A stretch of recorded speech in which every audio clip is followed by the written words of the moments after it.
I'm Craig Kenneth, a relationship coach and a psychotherapist. Every relationship is different, and every breakup is different. Work with me, and you'll get professional help on your situation. Just click on the link in the description below, or go to my website, askcraig.net.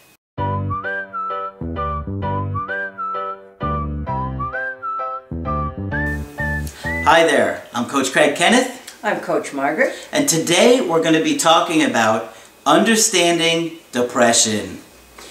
So, this is a really important topic, and Yes. we've touched upon it a little bit in other videos where we talked about bipolar and other videos. It's come up. But you and I have been really wanting to talk about depression for a while. We have, and we haven't quite gotten to it. But depression is huge. Absolutely huge. And it often goes hand in hand with anxiety. Anxiety. And we'll do another one on the interface between depression and anxiety, maybe after the holidays. But it's important for you guys to look at depression because I would say most people going through a breakup are depressed. Absolutely. I know when I went through my breakups, I was depressed. Yes. And we're going to talk about it today. Margaret's going to help lead this one because she's got tremendous amounts of experience with that issue. Yes, I have treated depression for years, and it's not easy. It's not easy to treat it, and it's certainly not easy to have it. So we're not talking about bipolar mood swings at this point. We're talking about a depressed mood. And a mood is how you feel. And I can remember before I was a counselor of any sort, I was a teacher. Yep. And I remember walking into the 7th grade one day, and they said, "Oh, how come you're in a bad mood?" And I thought, I'm not in a bad mood. And then in about 5 minutes, I realized they were right. So even from the time we're kids, we understand that people have moods, and we certainly know that our parents have moods, and we learn to read them early on. Yep. And I'm just going to start by saying if you look at the statistics, really for any of these disorders that we've discussed, they're alarming. But 16 million adults suffer from depression at any given time. That's a lot of people. And it actually seems low to me. Well, you can add children and some other types of depression, but just regular old medical depression, major depression. Yeah. And of course it comes in 3 flavors: mild, moderate, and severe. And if it's severe enough, you can hallucinate, which is very scary because oftentimes if you go to a mental health clinic and say you're hallucinating, they immediately misdiagnose you as having schizophrenia, when in fact the most usual reason for people having hallucinations is major depression. There's a lot of it around. And I have worked with several clients that had major depression, Yes. that were so depressed they were hallucinating, they were seeing things. Yes. And the 2 that I can think off the top of my head, they thought they were seeing ghosts. Oh yeah, yeah, that often happens. Yes, and if you're grieving, certainly you can see the ghosts. It's the leading cause of disability for adults age 15 to 45. Wow. It used to be bipolar disorder, but now it's simply major depression. The usual onset is age 30, but it can come up at any age. And it comes up around age 30 and sometimes in the 20s for people who've had a struggle growing up, whether they were poor or ill or they come from a dysfunctional family. And they get into their 20s or getting toward 30 and they realize they're exhausted and they kind of collapse. Yeah. And I've seen that repeatedly. But it can happen at any time in life. And it's a mood disorder, and it's about how we feel. And people are not real friendly about people having depression. It's still considered a moral issue, and every person I have ever treated who had it told me that the people in their lives, out of meaning to be helpful, say to them, snap out of it. Yeah. Okay? And if you're depressed, you have absolutely no energy. Brushing your teeth can feel totally overwhelming. Getting out of bed is more than you can think of doing. And well-meaning people will say, snap out of it. And if you just got out of that bed and went out and did something, you'd feel better. Unfortunately, it's the other way around. If I felt better, I would get up and get out of this bed, okay? And I think in addition to being depressed, unfortunately, people kind of get little sympathy and kind of some badgering for the people around them. It's not a moral issue. It's not a weakness. You're not being lazy, and you cannot just snap out of it. It's a genuine disease like diabetes. Yep. And I have numerous times suggested that people see a doctor because it's a good idea to evaluate them for some kind of an antidepressant. And I say, well, I shouldn't be going to a doctor for depression. Would you go for diabetes? Oh, of course. This is just as real and just as much as of a medical diagnosis. Okay? Yep. And I remember the days before we had medication that was as good as what we have now. And people would have to be in therapy forever. Okay? I'll talk more about the drugs in a few minutes, but they have made the situation of dealing with it much better. So people can't tell you how you feel. How you feel is how you feel, and you can't turn it off and on. But they will. Yes, they will. Yeah.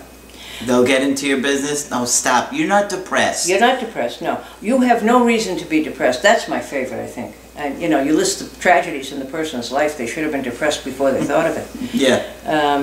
How is it different from sadness? In depression, there is always an aspect of beating yourself up, of being unhappy with yourself, of somehow blaming yourself for things. And, you know, people say, if I had done that better, if I had been a better wife, if, and if only, maybe this wouldn't have happened.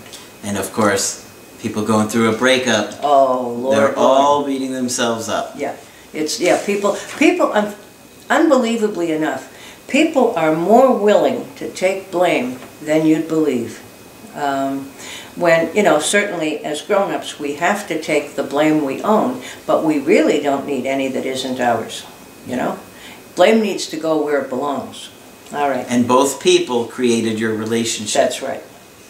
Anxiety and depression almost always exist together, and I learned that from psychiatrists I worked with, because you could refer somebody for depression and they'd give them what you think is an anxiety pill, and vice versa.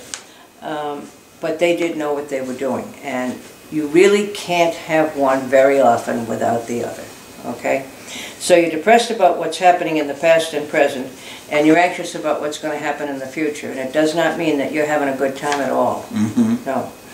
And then you get, how did you explain it? We've talked about this before. You get depressed because you're anxious. Yes. And then you get anxious because you're depressed. Yeah, and you can't do anything. Right. I'll let you know that the formal criteria to diagnose depression is a depressed mood most of the day, every day. Okay? No. So think about that for your situation. Right. I'm pretty sure that almost everybody watching this video is going to be shaking your head to that. Depressed mood most of the day, nearly every day. Yep. No interest or pleasure in any or all activities that you used to enjoy. Yep. Most of the day, nearly every day. Mm-hmm. Feelings of worthlessness or excessive inappropriate guilt. Most of the day, every day. You've already heard that. Okay? So, you no longer enjoy anything, and you don't have the energy to enjoy anything. Except my videos. Except your videos, which will pull anyone out of a depression right away. If only. And if only. And you have feelings of worthlessness or excessive inappropriate guilt. I've heard people take on guilt practically for things that happened in other countries. Now, you have to own what you have to own, but not other stuff. Yeah. Okay? And of course, when people badger you for it, you're feeling bad about yourself anyway. And so that's the last thing you need. Yeah. The most common symptoms of depression, they're probably no surprise to anybody, but I'm going to go through them. Yep. The first and most disturbing one is fatigue. Everything is way too much trouble. Okay? Yeah. Irritability. That means that everybody and everything seems overwhelming. You don't like anything, you're not happy with anything, and it's very easy for you to be irritable and snap at whoever or whatever is around you. Okay? So you're not in a happy mood either. Yeah. You either don't sleep or you sleep too much. Okay? You can have pain all over your body. Yep. That is depression related, and there was a wonderful ad on TV it hasn't been there for a while, but it was an ad for Zoloft, which is a commonly used antidepressant, and it was a little fuzzy ball thing that looked kind of cute, and he was complaining that depression hurts. It was a great ad and a great way to put it. Oh, it hurts. Yes, physically. Yeah, it comes out in your body. Mm-hmm. I remember that physical pain when I was going through my breakup, absolutely. where it literally felt like someone just ripped my heart out of my chest, and there was just an empty cavity right my whole chest. Yes. It was the most pain I've ever felt. And people forget it can be physical too. Yeah. I'll never forget that pain. That's the worst pain in the world. And you described it very clearly. Mm-hmm. Self-care can often go downhill because you don't have the energy to shower or take care in dressing and all that. And people often report depressed people as suddenly looking disheveled or something like that. Yeah. Now here's one of the big things that gets in the way of feeling better. Most of us, when we're depressed, isolate. And that is the absolute worst thing you can do. Yeah. Okay? You kind of stew by yourself and you hold it in. And you don't have the energy to want to socialize. But the more you can, the better off you are. And the more you can talk about it, the better off you are. Okay? Yes, and absolutely. I spent my life saying the worst thing you can do is isolate. But do I understand why you want to? Absolutely. And then they listed as Anhedonia. Anhedonia, I wondered who she was for years, but I found out now. She's a word that means nothing is fun or interesting. You can't enjoy yourself no matter what you do. I think I worked for her before. I think you did, yes, I think we both did. Beating yourself up, the old I can't do anything right syndrome. We've all had days like that, but think about weeks like that. You're forgetful. What did you just say? I forgot. I did too. And here's one that doesn't always get talked about. Many people have feelings of numbness, both physical and emotional. When the pain gets too great, getting numb makes all the sense in the world. So it's like a coping mechanism. It's like a coping mechanism. But people will say, I feel nothing at all, physically or emotionally. And that's a very scary feeling. Because people want to be active, they want to be out there, they want to be doing things. Yeah. And that's when people tend to cut themselves. Yes. And we all hear about that, and most people say, why in heaven's name do people cut themselves? And it's in order to feel something. And some say, too, that seeing the blood reminds you that you are still alive, because I guess you can be so numb, you wonder. Okay? Mm-hmm. And sometimes people are so numb that they don't even feel the cutting, and that's the worst end of it. If it hurts, you're better off. Yeah. But that's when one of the times when people are most likely to do that. And after they cut, they feel better. So, or they wouldn't do it. Yep. And one of the first times I saw that was with a girl I dated. Yes, that's right. You remember her? Yes, I do, and she was quite depressed. Yeah. Would cut herself in the middle of the night when I was sleeping. Mm-hmm. I obviously didn't date her for very long. But she was actually who I dated after the Applebee's girl. Yes. I don't think I've ever talked about her in a video. Right. Oh, right. Yes, I do remember her. Yeah, that I started dating her to try and get my mind off things with the other breakup and trying to move forward. And I genuinely cared about this girl. Yes, but she had many troubles. She sure did. It was, and I remember her waking me up one day, and I see these cuts on her arm, and I'm like, what is going on here? And then I started, we're going back about 6 years now. Yep. And I started talking to you about it, and you really helped me understand that. Yep. Because I'd never seen that before. No, and it makes no sense. Why would somebody cut themselves to feel better? Because they're numb. Being numb can also be related to trauma that might have happened in one's past. And she absolutely had massive amounts of trauma. Yeah.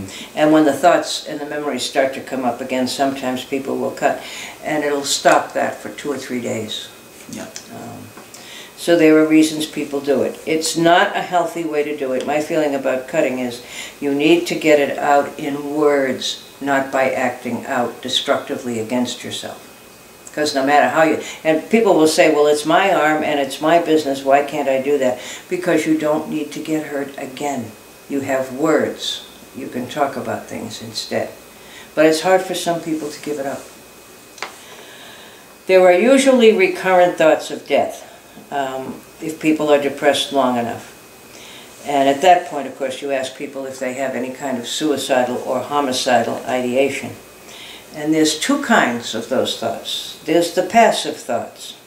I hope I don't wake up tomorrow. Maybe I'll get hit by the bus on my way to work. In other words, I'm not going to do anything to myself, but it would be okay with me if something happened. They start to fantasize about it. Yes, they start, and that's called passive suicidal ideation. Active thoughts is, I plan to OD, I'm going to hang myself, etc., etc. If anybody ever says that to you, act quickly to get them evaluated. If somebody has thoughts of suicide, now that you can walk around with thoughts of suicide in your head, more people than you realize do. That's called suicidal ideation. So you can manage with that. But once you have a plan and you intend to carry it out, then somebody needs to intervene. Okay? Yeah. And if you're really feeling like that, you got to get some help for yourself. Absolutely, get help for yourself. Call 911 or go to your nearest hospital or your primary care if you're safe enough to wait a day or two. And if you have to do it for someone else and you're afraid they're going to be angry at you, what you tell them is, I'd rather have you come back here furious at me than have you not come back here. Yeah. Okay? So you can be mad at me if you want, but I acted the way I thought I should to keep you safe and to keep you alive. Yeah. And some people ask, well, why isn't it my business if I want to kill myself? I suppose in one way it is, but the other thing is that 2 days later, 999 people out of 1,000 feel better and don't want to do it anymore. So they talk about it as, a permanent solution to a temporary problem. That's right. And, I had one friend that helped me when I was depressed over my breakup too. And he would say to me, the problems that you're having today, it's not going to mean anything a year from today. And at the time, it was really, really hard to see it. But he was right, and you have to keep that in mind. The things that you're depressed about today, a year from now, they'll either improve or they really won't matter. Feelings pass, fortunately. And feelings change. Yes, and that's really why we do intervene the way we do. That if we keep you around for 2 or 3 days, and if you're in the hospital you might be bored to extinction, but at least you'll be safe, then you can renegotiate life if you want. There are a lot of myths out there about suicide. The one I hear the most often that scares the devil out of me is, my mother says that people who talk about suicide never do it. Absolutely untrue. People give many warnings. So if you hear someone talk about suicide a number of times, the fact that they're talking about it does not in any way mean they'll never do it. And I've heard that one repeatedly, okay? So be careful of that one. It's not true. You have to take people at their word. We can't, and I've had people I've sent to the hospital come back and say to me, well, you shouldn't have sent me to the hospital because you should have known I didn't mean it. No, I'm not in the business of reading your mind. I can only go by what you said. And you said you were going to bang your head against the wall until you died. Okay? So don't hand me that. I should have known you didn't mean it. No, not my job. My job is to keep you safe and believe you. That was usually the end of that. That usually never happened again. Okay?